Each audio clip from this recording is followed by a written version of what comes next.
വല്ലാത്ത വിശപ്പ്, വല്ലാത്ത ക്ഷീണം. എന്താണ് ചെയ്യുക എന്നറിയില്ല. ശരിയായ രൂപത്തിൽ എഴുന്നേറ്റ് നിൽക്കാൻ പോലും വയ്യ. അങ്ങനെയുള്ള അവസരത്തിൽ മെല്ലെ രാജാവിന്റെ അടുത്തേക്ക് പോയിക്കൊണ്ട് വിഷയം പറയുകയാണ്. ആ സമയത്ത് രാജാവിന്റെ ചാരത്തെത്തിയപ്പോ ആരാണ് വരുന്നത്? ആ സമയത്ത് അവിടെ നിന്നും വരുന്നത് രാജ്ഞിയായിരുന്നു. രാജ്ഞി രാജാവിന്റെ അടുത്തേക്ക് വന്നപ്പോ വല്ലാത്ത ദേഷ്യം. രാജ്ഞിയുടെ അകത്ത് വല്ലാത്ത ഭയം. എന്നെ കുറിച്ചെങ്ങാനും ഈ മനുഷ്യൻ പറഞ്ഞിട്ടുണ്ടാകുമോ? പറഞ്ഞിട്ടുണ്ടെങ്കിൽ ഞാൻ എന്ത് ചെയ്യും? രാജാവ് എന്നോട് എങ്ങനെ പ്രതികരിക്കും അറിയില്ല. വല്ലാത്ത ദേഷ്യത്തോടുകൂടെ വന്നുകൊണ്ട് ഈ ചെറുപ്പക്കാരന്റെ മുമ്പിൽ നിന്നുകൊണ്ട് പറഞ്ഞു, നിങ്ങൾക്ക് ഭക്ഷണം റെഡിയാക്കി വെച്ചിട്ടുണ്ട്, പോയി കഴിക്കൂ എന്ന് പറഞ്ഞിട്ട് ഈ ചെറുപ്പക്കാരനെ വേഗം രാജാവിന്റെ മുമ്പിൽ നിന്ന് പറഞ്ഞിട്ട് എന്നിട്ട് ഈ രാജ്ഞി പറയുകയാണ് രാജാവിനോട്, അവൻ ഞാൻ ഉറങ്ങി നിൽക്കുന്ന സമയത്ത് എന്നെ കയറി പിടിക്കാൻ ശ്രമിച്ചു. ആ കാരണമായിട്ടാണ് ആ മനുഷ്യൻ ഇവിടെ വെച്ചുകൊണ്ട് ശിക്ഷിക്കപ്പെടുന്നത് എന്ന് പറഞ്ഞു. ആ സമയം രക്ഷപ്പെടാൻ യാതൊരു മാർഗവുമില്ല എന്ന് മനസ്സിലാക്കിയ ഈ ചെറുപ്പക്കാരൻ ഒരു ബുദ്ധി പ്രയോഗിക്കുകയാണ്. എന്താണ് ആ പ്രയോഗം? നിങ്ങളൊന്ന് കേട്ടു നോക്കൂ. ആലമുതിർന്നൊരു നിത്യവസന്തം പൊളിതീനിന്നോർമ്മയായി അലതല്ലും നിമിഷം കണ്ണീരിന്നോർമ്മയായി. ആലമുതിർന്നൊരു നിത്യവസന്തം പൊളിതീനിന്നോർമ്മയായി അലതല്ലും നിമിഷം കണ്ണീരിന്നോർമ്മയായി.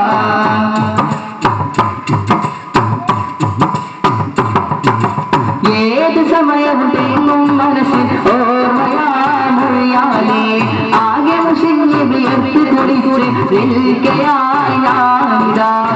ഏത് സമയവും തേങ്ങും മനസ്സിൽ ഓർമ്മയാമൊഴിയാലേ ആകെ മുഷിഞ്ഞ് വിയർത്ത് കുടിച്ച് നിൽക്കയായി ഞാനിതാ. അരിശം നോക്കവർ നോക്കിയവരെ മൊഴിയുന്നോ തങ്കമായി അഴകേറും മേനി മിനുക്കി വന്നിടാം നിന്നിലായി. ആലമുതിർന്നൊരു നിത്യവസന്തം പൊളിതീനിന്നോർമ്മയായി അലതലലും നിമിഷം കണ്ണീരിന്നോർമ്മയായി. അങ്ങനെ ആ ചെറുപ്പക്കാരൻ ഒരു ബുദ്ധി ഉപയോഗിച്ചു. എന്നിട്ട് ആ രാജ്ഞിയോട് പറഞ്ഞു, ശരി എന്റെ അല്ലാഹുവിനെയും എന്റെ പ്രവാചകനെയും വിട്ടുകൊണ്ട് നിങ്ങൾ പറഞ്ഞ പോലെ ഞാൻ ചെയ്യാം. നിങ്ങൾ പറയുന്ന അത്ര സമയവും നിങ്ങളോട് കൂടെ ഞാൻ ചെലവഴിക്കാം. നിങ്ങളുടെ ശരീരത്തോടുകൂടി എന്റെ ശരീരവും ഞാൻ ചേർക്കാം എന്ന് പറയുന്നപ്പോ ആ സമയം രാജ്ഞി പറയുകയാണ്. വല്ലാത്ത സന്തോഷത്തോടുകൂടി ആ രാജ്ഞി പറയുന്നു, വാ എന്ന് പറഞ്ഞുകൊണ്ട് കൈകൾ അങ്ങനെ നീട്ടിയപ്പോ ആ സമയത്തെ ചെറുപ്പക്കാരന് മനസ്സിലാക്കി, അല്ലാഹുവേ, ഒരു രക്ഷയുമില്ല റബ്ബേ, ഞാൻ ഹറാമ് ചെയ്യലല്ലാതെ മറ്റൊരു വഴിയുമില്ല എങ്കിൽ പിടിച്ചുറപ്പേ എന്റെ ജീവിതം രക്ഷിക്കാൻ ഞാൻ പിന്നെന്താണ് ചെയ്യേണ്ടത് എന്ന് പറഞ്ഞിട്ട് അല്ലാഹുവിനോട് ദുആ ചെയ്യുന്നു. അല്ലാഹുവേ, എനിക്ക് നല്ല ബുദ്ധി കൊണ്ട് റബ്ബേ, എനിക്ക് രക്ഷപ്പെടാനുള്ള വഴി കൊണ്ട് റബ്ബേ എന്ന് പറയുന്ന സമയത്ത് അല്ലാഹു സുബ്ഹാനഹു വ തആല നല്ല ഒരു ബുദ്ധി ഇട്ട് കൊടുക്കുകയാണ്. എന്നിട്ട് ആ ചെറുപ്പക്കാരൻ ഈ രാജ്ഞിയുടെ മുമ്പിലേക്ക് വന്നുകൊണ്ട് പറഞ്ഞു, ഞാൻ 3 ദിവസമായി ഭക്ഷണം കഴിച്ചിട്ട് വല്ലാത്ത വിശപ്പുണ്ട്, ഒരു ആരോഗ്യവും എനിക്കില്ല. ബന്ധപ്പെടണമെങ്കിൽ ആരോഗ്യം വേണം, അതുകൊണ്ട് എനിക്ക് ഭക്ഷണം വേണം. അങ്ങനെ ഭക്ഷണം കൊടുത്തു. ഭക്ഷണം വയറുനിറയെ കഴിച്ചു കഴിഞ്ഞ ശേഷം ആ ചെറുപ്പക്കാരൻ ഇനി ഒരു രക്ഷയുമില്ല റബ്ബേ എന്ന് ചിന്തിച്ചുകൊണ്ട് നിൽക്കുന്ന സമയത്ത് ആ സമയത്ത് വീണ്ടും അല്ലാഹു സുബ്ഹാനഹു വ തആല മറ്റൊരു രൂപം മനസ്സിലേക്ക് ഇട്ട് കൊടുക്കുകയാണ്. എന്നിട്ട് ആ രൂപം എന്താണെന്നറിയുമോ?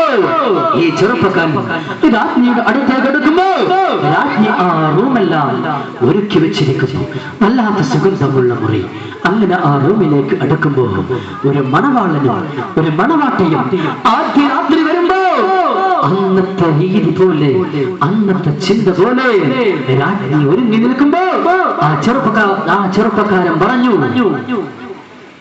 ഞാൻ വല്ലാതെ മുഷിഞ്ഞിരിക്കുന്നു, ഞാൻ വല്ലാതെ വിയർത്തിരിക്കുന്നു. അതുകൊണ്ട് എനിക്കൊന്ന് വൃത്തിയാകണം, എനിക്കൊന്ന് ശുദ്ധിയാകണം.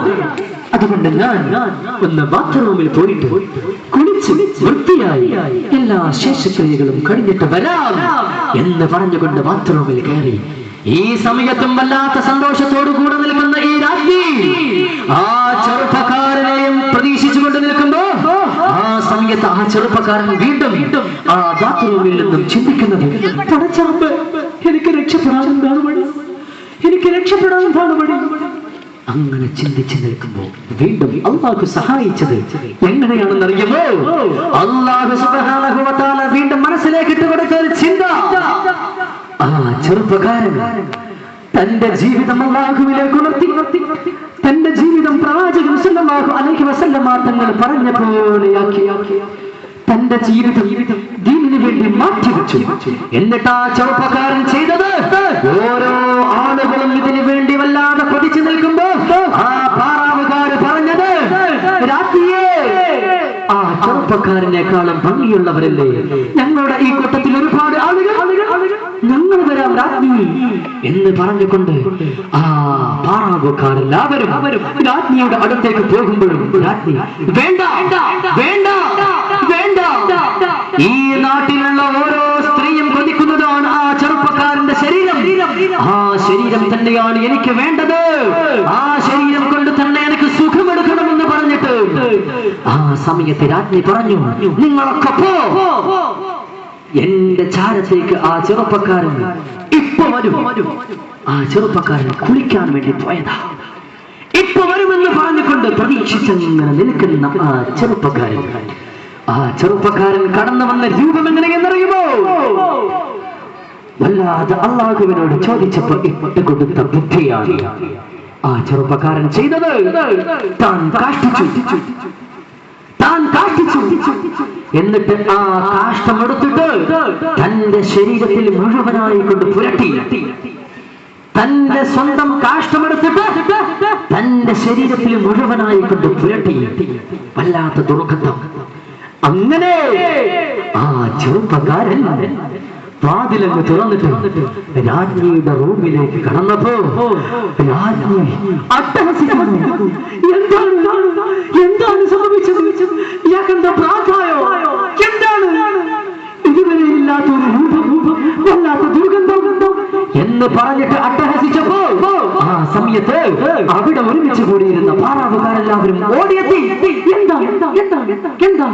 എല്ലാവരും പരസ്പരം ചോദിക്കുന്നു, എന്താ? ഈ ചെറുപ്പക്കാരന്റെ ഈ രൂപം കണ്ടപ്പോൾ ആർക്കും മനസ്സിലാകുന്നില്ല. ഈ ചെറുപ്പക്കാരന്റെ രൂപം കണ്ടിട്ട് ആർക്കും മനസ്സിലാകുന്നില്ല. ഈ പാറാവുകാര് തമ്മിൽ ചോദിക്കുന്നു,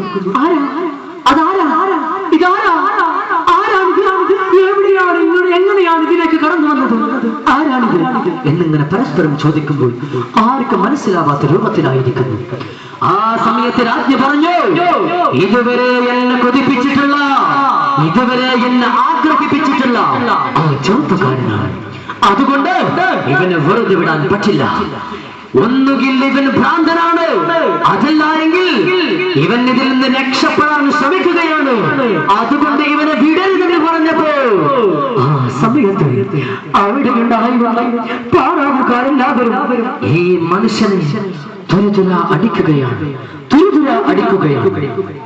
ചാട്ടവറുകളെ കൊണ്ട് അടിച്ചു, വടികളെ കൊണ്ട് അടിച്ചു, കാലി തീരാനിട്ട് വാളെടുത്തിട്ട് തന്റെ ശരീരത്തിൽ ഇങ്ങനെ വരച്ചു.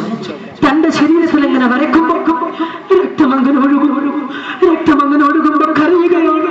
ആ സമയത്ത് പറയുന്നത്, അല്ലാഹു, നിനക്ക് വേണ്ടിയാണ് ഞാൻ ഇതെല്ലാം ചെയ്തത്. നിന്റെ ദീനിനെ നിലനിർത്തുന്നതിന് വേണ്ടിയാണ് ഞാൻ ചെയ്തത്.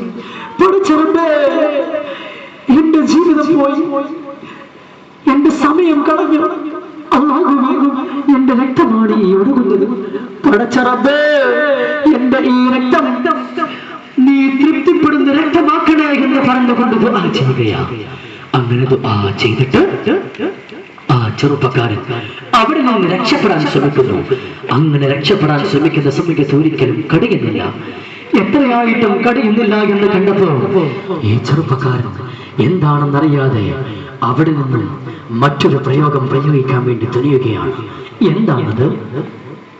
മൊഞ്ചി നിറഞ്ഞൊഴുകും മുഖമാ നെഞ്ചിൻ ദീനിൽ കതിരൊളിയാ. മൊഞ്ചി നിറഞ്ഞൊഴുകും മുഖമാ നെഞ്ചിൽ ദീനിൽ കതിരൊളിയാ.